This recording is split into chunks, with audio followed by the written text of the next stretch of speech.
federal funding freeze. And it's kind of the same attitude towards the this email that went out talking about how Trump is targeting VA employees, which is not true at all. This federal funding freeze essentially was put a freeze on all federal funds looking at like diversity and DEI and things of that nature. I'm not even going to comment on that because it's none of my business. I'm going to focus on veteran issues and what organizations did, like the Washington Post. They made this insinuation that all federal funds are going to stop.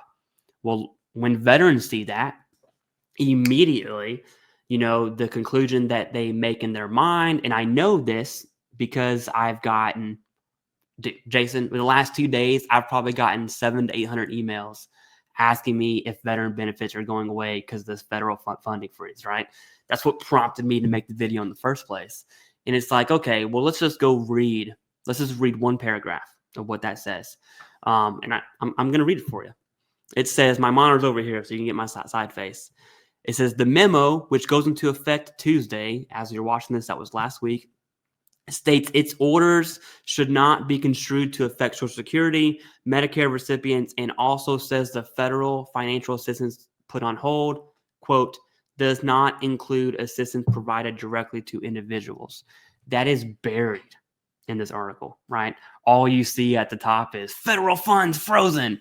Well, that's what sells, Clay. Hey, on YouTube, I get it. Clickbait, suckers. On YouTube, I get it. But the issue I really want to bring to, and I think it's going to be a very big issue the next 4 years, Jason, not just this first 100 days, is everything that comes out from this administration. I really want to see veterans specifically not say VA benefits are going away. Like that should not be the first response, and it is. It is. Right. Trump's targeting VA benefits, and it's like, okay, if that's happening, like, oh, we need to know. If it's happening, let me know. We're going to get into it for sure. But at the same time, I think veterans have to have some level of critical thinking. And if you're thinking, just food for thought, if I'm a Trump supporter, I didn't vote for Trump. I probably wouldn't. I didn't vote at all, by the way. That's not anyone's business. But I want to share that. That's very patriotic of you. I know someone's going to comment, Clay's I'll comment. Whatever. Yeah. So food for thought, it's crazy right now. It's almost exhausting for me, to be honest with you. What are your thoughts on that? And I know I just kind of gave you a butt sandwich, just said, hey, eat that delicious one. Yeah. I think that, at the end of the day, Clay, we are in a situation again where we have to just sit back, go with it. Don't have these knee-jerk reactions and be you said the whole critical thinking aspect, which mine has gone down a little bit being sick, by the way. And so no, I'm sorry. But mostly just sick. Mostly just sick. But I think that there was so much in this election of parties vying for votes and basically saying, hey, if you vote for the other person, the world's going to implode for you. And if you vote for this person, the world's going to implode for you. And each one was picking sides to talk about different things, making it up. Politicians aren't honest. What? So here we are, right? We're now in the aftermath of getting all fired up and all stressed out. And look, Doug Collins is moving in to the VA. Seems to be super solid. There's been a lot of good indications. VA healthcare is not going away, and that was the primary conversation point in the Senate Veterans Affairs Committee.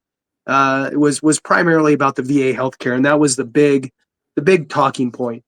So I think that everybody just needs to calm down a little bit, but at the same time, and I don't care who's in office. This could be 5 years from now, 10 years from now, 20 years from now, it doesn't matter. Any indication that you get from anywhere that's reputable, okay, that indicates that veterans benefits or veterans are going to be negatively impacted, you need to reach out to your congressional member and let them know, hey, I saw, and again, I'll use the CBO for the example, Congressional Budget Office had put out a few options to help relieve the deficit on the back of veterans. I sure hope that you would never, throw veterans in the fire, right? And if you do that, and you to your congressional member, next thing you know, you got 150 people dropping letters. I will tell you, the congressional member's office, it's not packed. There's not a big line going out the door. It's the same 8 people that keep walking in there for issues. I guarantee you, the majority of you have never even been to you don't even know where it's at, your congressional member's office in your district. Maybe stop by. They work for you.